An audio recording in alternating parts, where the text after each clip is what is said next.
یہودیت، عیسائیت اور مسلمانوں کے لیے، سب کے لیے وہ مقدس ہے، محترم ہے، متبرک ہے۔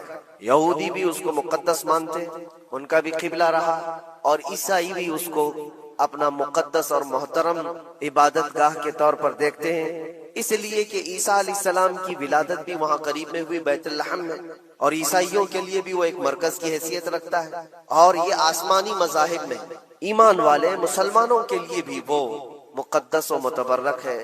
اس کی وجہ چاہے جو بھی ہو، قرآن پاک میں اس کا ذکر ہے، اور نبی پاک صلی اللہ علیہ وسلم نے وہاں سے معراج فرمائی، معراج کا سفر شروع فرمایا۔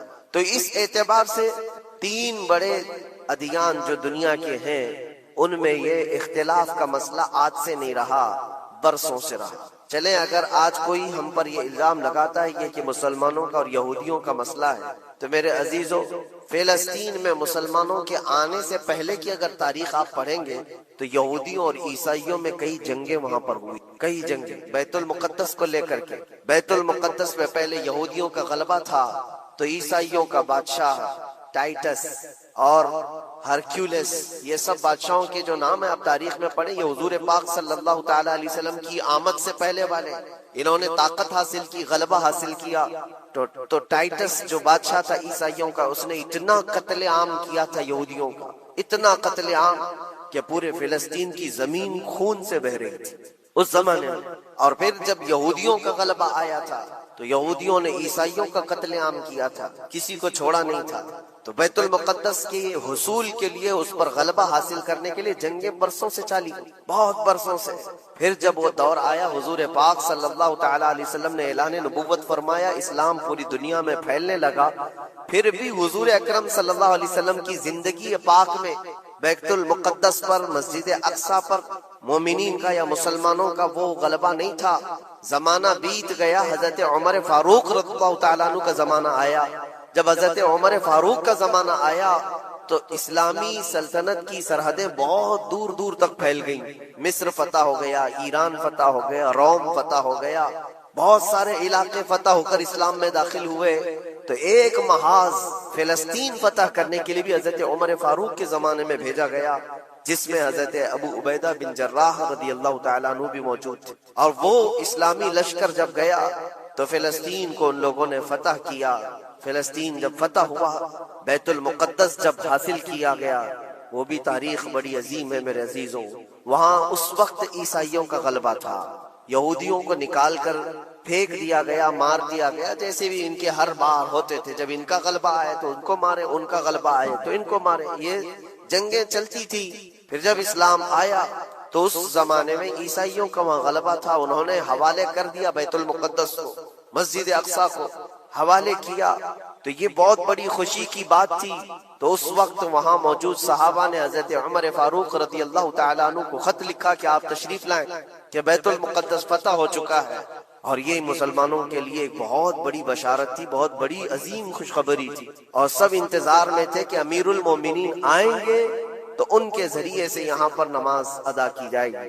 حضرت عمر نے خبر پاتے ہی سفر شروع فرمایا تھا، لیکن وہ کس حال میں سفر کیا تاریخ میں موجود ہے۔ وقت کا امیر المومنین جس نے محاذ پہ محاذ چھیڑ رکھے تھے اور بڑے بڑی سلطنتوں کو زیر کر دیا تھا، لیکن بیت المقدس کے فتح ہونے کی خبر پا کر جب جانا تھا تو بہت لاؤ لشکر لے کر کے نہیں نکلے، اپنے ایک غلام اور ایک گھوڑے کے ساتھ نکلے مدینہ طیبہ سے۔ اور وہ بھی اس حال میں نکلے تھے کہ غلام سے طے کر لیا تھا کہ 1 میل میں اس پر بیٹھوں گا، تو چلے گا، اور 1 میل تو بیٹھے گا اور میں اس رسی پکڑ کر چلوں۔ یہ دونوں میں طے ہو چکا تھا۔ اس طرح سے امیر المومنین سفر کرتے ہوئے فلسطین پہنچے تھے، بیت المقدس پہنچے تھے۔ حضرت عمر فاروق رضی اللہ تعالیٰ، یہ باتیں آج اس لیے بتا رہا ہوں کہ جنہوں نے خون کا بازار گرم کر رکھا ہے، اور جو ہم پر یہ الزامات ہیں کہ تلوار کے زور پر علاقے حاصل کیے، تو حضرت عمر کی یہ سیرت بھی بتاؤ، یہ تاریخ بھی بتاؤ کہ فاتح قوم کس طرح سے جاتی ہے، اکڑ کر، لوگوں کو پکڑ کر نہیں۔ حضرت عمر جب بیت المقدس کے فتح کے بعد فلسطین آ رہے تھے، خبر مشہور ہو گئی، عیسائی بھی مسلمان بھی جو وہاں موجود تھے، سب لوگ امیر المومنین کو دیکھنے کے لیے باہر نکلے تھے۔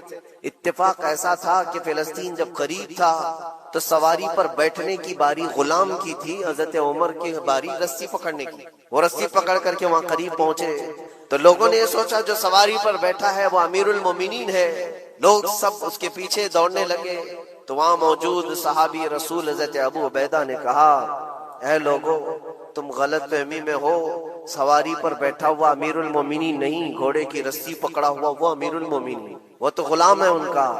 لوگوں نے پوچھا ایسا کیسے ہو سکتا ہے، تمہارا اتنا بڑا عظیم بادشاہ، اتنا بڑا سلطان، وہ رسی پکڑ کر چل رہا ہو، کوئی غلام بیٹھا ہو؟ کہا یہی تو اسلام کا عدل ہے، فاروق اعظم کا عدل ہے۔ انہوں نے یہ طے کیا ہے کہ راستے میں دونوں برابر کے سفر میں حصے دار ہوں گے، تھوڑا آرام تم کرو گے، تھوڑا آرام ہم کریں گے۔ ان اخلاق کو دیکھ کر موجود کئی لوگوں نے اسلام قبول کی۔ حضرت سیدنا عمر ابن خطاب رضی اللہ تعالیٰ عنہ اسی موقع پر یہ بھی ارشاد فرماتے ہیں، لوگوں نے جب یہ دیکھا امیر المومنین امیر المومنین کہہ کر پکارا تو آپ کی آنکھوں میں آنسو آئے۔ فتح بیت المقدس کے موقع پر میرے عزیزو ہو سکتا ہے کسی کا سینہ چوڑا ہو جائے کہ بیت المقدس فتح کر لیا ہے، اب ہم نے مسلمانوں کا قبلہ اول واپس آ گیا ہے۔ اس لیے کہ تاریخ میں پہلے سے موجود ہے اور بعد میں بھی کہ جس بادشاہ نے وہاں پر چڑھائی کی اور فتح کیا، غلبہ حاصل کیا، اس نے کرورتا ایسی دکھائی کہ سارے لوگوں پر یہ دھوس جمانا چاہا کہ یہ میری طاقت کا نشہ دیکھ لو، میں جب طاقت سے چڑھائی کرتا ہوں تو کیا حالات ہوتے ہیں۔ سب کو جس بادشاہ نے بھی بیت المقدس پر چڑھائی کی ہے اس نے اپنا غرور اور اپنا گھمنڈ لوگوں کو دکھایا۔ یہ امیر المومنین عمر ابن خطاب تھے، جب بیت المقدس فتح ہونے کے بعد آئے تھے تو آنکھوں میں آنسو تھے اور روتے ہوئے لوگوں سے کہا، اے لوگوں میری کوئی حیثیت، میں تمہیں بتاتا ہوں میں خطاب کا بیٹا عمر ہوں۔ بچپن میں مجھ سے 2 بکریاں نہیں سنبھلی جاتی، میرے باپ مجھے مارتے تھے، جب بکریاں میں نہیں سنبھال پاتا تو روز مار کھاتا تھا، اور آج اللہ کے فضل سے پورے علاقے مصر، یمن، عراق، ایران، روم، اب یہ فلسطین، عرب، حجاز، تقریباً آج کی 6 کنٹری جس کا رقبہ 36 لاکھ اسکوائر کلومیٹر کے آس پاس ہوتا ہے۔ حضرت عمر کہتے یہ پورا علاقہ آج تنہا عمر اس کو ہانک رہا ہے اور ہماری نگرانی میں ہے، اس لیے نہیں ہے کہ خطاب کا بیٹا عمر ہے، اس لیے کہ محمد عربی کا غلام عمر ابن خطاب حضور اکرم صلی اللہ تعالی علیہ وسلم سے وابستہ ہوں تو اللہ تبارک و تعالیٰ نے یہ طاقت و قوت اور یہ غلبہ عطا کیا ہے۔ ایک مختصر سی تاریخ میں آپ کے سامنے رکھتے آ رہا ہوں۔ پھر حضرت عمر فاروق رضی اللہ تعالیٰ عنہ کے فتح کے بعد بیت المقدس میں تقریباً 200 سال تک اسی طرح کا معاملہ رہا، پھر ڈھیلا ہو گیا، پھر عیسائیوں کا غلبہ آیا، عیسائیوں نے دوبارہ بیت المقدس کو حاصل کیا، پھر وہ بھی 100 سال کے اوپر زمانہ بیت گیا، پھر بیت المقدس کے حصول کے لیے جگہ جگہ مسلمانوں میں بہت سارے محاذ نکلے، لیکن اللہ تعالیٰ نے دوبارہ فتح بیت المقدس کا صحرا سلطان صلاح الدین ایوبی کو عطا فرمایا۔ وہ ایک جرنیل تھے اسلام کے، نڈر تھے اور بہادر، عظیم بہادر، جنہوں نے عدل و مساوات تو ایسے کیے ہیں، عیسائیوں نے بھی آج اپنی کتاب میں لکھا ہے ہم نے ایسا کوئی سپہ سالار دنیا میں دیکھا نہیں جیسا صلاح الدین تھا۔ صلاح الدین نے اپنے نفس کے لیے، اپنی ذات کے لیے کسی ایک کو بھی مارا نہیں، کسی ایک کو بھی بندھک نہیں بنایا۔ بے شمار لوگ جو عیسائی تھے وہاں پر، ان کو مال جائیداد جو چاہیے وہ سب دے کر کے آزاد کیا، کہا کہ صرف بیت المقدس یہ مقدس جگہ ہے، اس کی گندگی اور اس کی ناپاکی میں نہیں دیکھ سکتا۔ باقی جب بیت المقدس فتح ہوا تھا صلاح الدین کے زمانے میں تو اس وقت عام اعلان تھا جس کو جو لے جانا ہے لے جائے۔ دروازوں سے سونے کے جو نقش تھے، عیسائی جب بھاگ رہے تھے وہ بھی کھرچ کر کے نکال رہے تھے لے جانے کے لیے، جو ہاتھ میں آئے وہ سب۔ لیکن صلاح الدین نے منع کیا تھا کسی کو کچھ نہ پوچھا جائے، مال و جائیداد، دنیا کی دولت سب انہیں مبارک ہو، اللہ کا یہ مقدس گھر ہمارے حصے میں آیا۔ یہ بھی تاریخ موجود ہے۔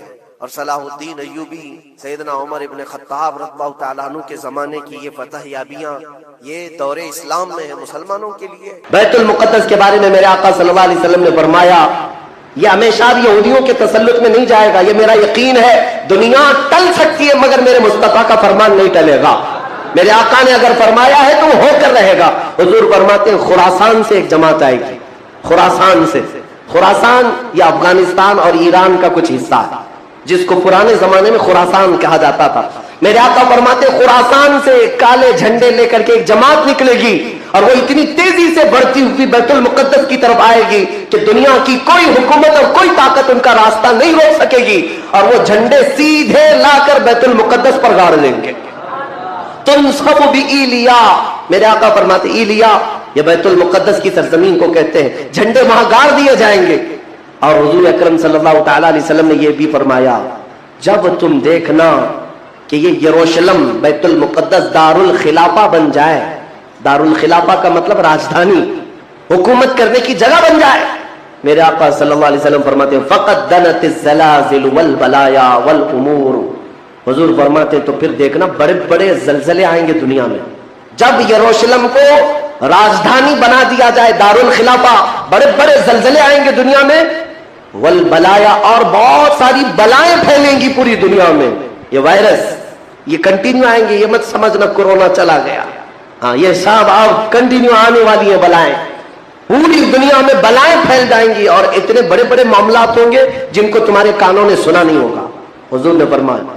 اور یہ دارالخلافہ سے کیا مراد ہے؟ محدثین نے اس میں الگ الگ بحثیں کی ہیں، لیکن میں آپ کو بتاؤں 2017 میں، ابھی 3-4 سال پہلے کی بات ہے، 5 سال پہلے ان یہودیوں نے اپنی راجدھانی ڈکلیئر کر دی، یروشلم ہے، بیت المقدس ہماری راجدھانی ہے، اور سارے سفارت خانے جتنے بھی ایمبیسی ہیں انہوں نے سب وہاں پر منتقل کرنا شروع کر دیا، اور بیت المقدس کی سرزمین کو اپنا کیپٹل سٹی بنانے کا اعلان کر چکے۔ اور میرے آقا کی حدیث صادق آ رہی ہے، جب وہ راجدھانی بنے گی اب بڑے بڑے زلزلے ہوں گے اور پوری دنیا میں بلائیں پھیلیں گی اور بڑے بڑے معاملات ہوں گے، اور پھر اس کے بعد میرے آقا صلی اللہ علیہ وسلم فرماتے ہیں ایک دور ایسا آئے گا کہ اللہ ان کو ذلیل و رسوا کر کے اس زمین سے نکالے گا، اور ایک امام برحق کے جھنڈے تلے مومنین جمع ہوں گے۔ پوچھا گیا وہ امام برحق کون ہوگا؟ میرے آقا فرماتے ہیں وہ میری اولاد میں سے ہوگا، اس کا نام میرے نام پر ہوگا، اس کے باپ کا نام میرے باپ کے نام پر ہوگا، اور اللہ اس کو امام مہدی کی شکل میں بھیجے گا۔ ہاں یہ زمانہ بہت قریب آ چکا، یہ زمانہ بہت قریب آ چکا۔ میں بارگاہ رب العزت میں آج جمعۃ الوداع میں یہی دعا کرتا ہوں کہ مولا اگر زندگی کی سانسیں باقی ہیں تو امام مہدی کی فوج میں ہمیں جگہ عطا فرما، ان کے جھنڈے تلے مولا ہمیں امن و امان عطا فرما دے، دنیا سے ظالموں کے چنگل سے مولا ایمان والوں کو آزادی عطا فرما، کفار و مشرکین کے تسلط سے مومنین کو آزاد فرما دے۔ اے رب ذوالجلال احسن الخالقین، اس ماہ مبارک میں اگر تو ہمیں مولا ان راتوں میں ان دنوں میں عبادتوں کو قبول کیا اور بھیک میں کچھ دے تو مولا صرف اتنا دے دے کہ پوری امت کو مولا خیر و عافیت عطا کر دے، کھوئی ہوئی عزت و وقار عطا فرما دے، ہمارے ناحق قید کیے ہوئے بچوں کو مولا آزادی عطا فرما دے، بے قصور جیلوں میں بند ہمارے بچوں کو مولا آزادی عطا فرما دے۔ 1914 سے 1918 کے بیچ میں فرسٹ ورلڈ وار ہوئی، دنیا کی سب سے بڑی جنگ، پہلی جنگ عظیم، جس میں ترکیوں نے جرمنی کا ساتھ دیا اور ہار گئے برطانیہ انگلینڈ کے مقابل میں۔ تو ہارنے کی وجہ سے ہوا یہ کہ ترکی کی ساری خلافت ختم ہو گئی، خلافت عثمانیہ کے ٹکڑے ٹکڑے ہو گئے، 50 ملکوں پر ان کی اکیلی حکومت تھی، سب ٹکڑے ہو گئے، ترکی کو سب ختم کر دیا گیا، خلافت ختم کر دی گئی۔ یہ 1920 میں خلافت ختم کر دی گئی، اور پھر برطانیہ انگلینڈ کے تسلط میں، اس کے قبضے میں فلسطین بھی آیا۔ یہ وہ زمانہ تھا جب ہمارا انڈیا بھی انگلینڈ کے انڈر میں تھا، ہمارا بھارت بھی۔ برطانیہ ہر ملک فتح کرتے ہوئے اپنے اندر لیتے جا رہے تھے، یہ انگریزوں کی عادت تھی، تو فلسطین بھی ان کے اندر میں تھا۔ تو اب ان لوگوں نے یہودیوں کے لیے ایک عام اعلان کیا، ڈکلیریشن آف بالفور کہا جاتا ہے، ایک بالفور اعلامیہ، جس میں اعلان کیا گیا کہ دنیا بھر کے جو بھی یہودی ہیں وہ ہجرت کر کے یہاں آئے، انہیں گھر دیا جائے گا۔ 1921 سے پھر فلسطین میں ایک چھوٹی سی بستی میں ان کو بسایا گیا، 4000 لوگ پہلے آئے، 4000 لوگ آئے، پھر یہ ہجرت کا سلسلہ چلتا رہا یہاں تک کہ 1947 میں ان کی آبادی 36 لاکھ کے قریب ہو گئی، 30-35 لاکھ سے بڑھ کر کے آگے بڑھ گئے۔ اور اس کے بعد پھر 1948 میں ان ظالموں نے اقوام متحدہ UN کی مدد سے یہ اعلان کر دیا پوری دنیا میں کہ اب یہ فلسطین نہیں ہے، اس کا آدھا حصہ اسرائیل ہے، یہ ہمارا ملک ہے۔ بات در حقیقت یہ تھی کہ UN میں، اقوام متحدہ میں یہ بل پاس ہوا تھا کہ یہودیوں کو بھی رہنے دیا جائے، مسلمانوں کو بھی۔ اس فلسطین کے 2 ٹکڑے کیے جائیں گے، ایک مسلمان فلسطین بنائیں گے اور ایک یہودی اسرائیل بنائیں گے۔ آج بھی یہ اقوام متحدہ UN کا یہ بل آج بھی موجود ہے. اقوام متحدہ سے یہ بل پاس ہوا. یہودی تو مان گئے لیکن پورے عرب کے مسلمان اس کے خلاف تھے کہ عربوں کے بیچوں بیچ ایک یہودی ریاست کیسے قائم ہو سکتی ہے. یہ ہمارا مقدس معاملہ ہے, مقدس سرزمین سے ہمارا تعلق ہے. احتجاج کرتے رہے لیکن ان یہودیوں نے مال کے ذریعے, عورتوں کے ذریعے سارے عرب ملکوں کے جو بادشاہ تھے ان تک اپنا تسلط جما لیا. کئی ایسے عرب بادشاہ ہیں جن کی بیویاں یہودی ہوئی, ان کے گھروں تک یہ پہنچ گئے اور ان کو ایسا نیوٹرل کر دیا کہ اب وہ فلسطین کے بارے میں بات نہ کریں. ہوا یہ کہ اسرائیل تو بن گیا لیکن آج تک فلسطین نہیں بن سکا. فلسطین کا وجود دنیا نہیں دکھاتی, گوگل میں چیک کرو تو نہیں بتاتا فلسطین کوئی جگہ نہیں. میرے عزیزوں, ہر 10 سال پر یہ زمین کو ہڑپتے آج پورا وہ ارض مقدس جس کو فلسطین کہا جاتا ہے 90% یہودیوں کے قبضے میں آ گیا. اقوام متحدہ سے یہ بھی بل پاس ہوا تھا کہ آدھا کر لیا جائے, اسرائیل ایک ریاست, فلسطین ایک ریاست, لیکن بیت المقدس جو ہے مسجد اقصی وہ دونوں کے اندر میں نہیں رہے گی, یہ اقوام متحدہ کے اندر میں, یہ خود مختار رہے. کیونکہ یہاں یہودیوں کا بھی تعلق ہے, عیسائیوں کا بھی ہے, مسلمانوں کا ہے, سب کو یہاں آنا جانے کی اجازت رہے گی, کسی کے انڈر میں نہیں رہے گا. یہ پاس ہوا تھا لیکن آج حالات یہ ہے کہ اس بیت المقدس کی دیواروں پر, دروازوں پر یہ وحشی ظالم اسرائیلی بندوق تانے آج بھی کھڑے ہوئے. یہ جسے اندر جانے دیں وہ جائے گا. پوری دنیا اپنی آنکھوں سے دیکھ رہی ہے ان کی خیانت, ان کی غداری کو, لیکن کوئی ایک جملہ تک نہیں کہتا کہ اسرائیل دہشت گرد ہے. آپ کو میں آنکڑے اگر بتاؤں تو آپ کے رونگٹے کھڑے ہو جائیں. انہوں نے فلسطین کے مسلمانوں میں سے اب تک 2.5 لاکھ صرف بچوں کو قتل کیا ہے ان اسرائیلیوں نے.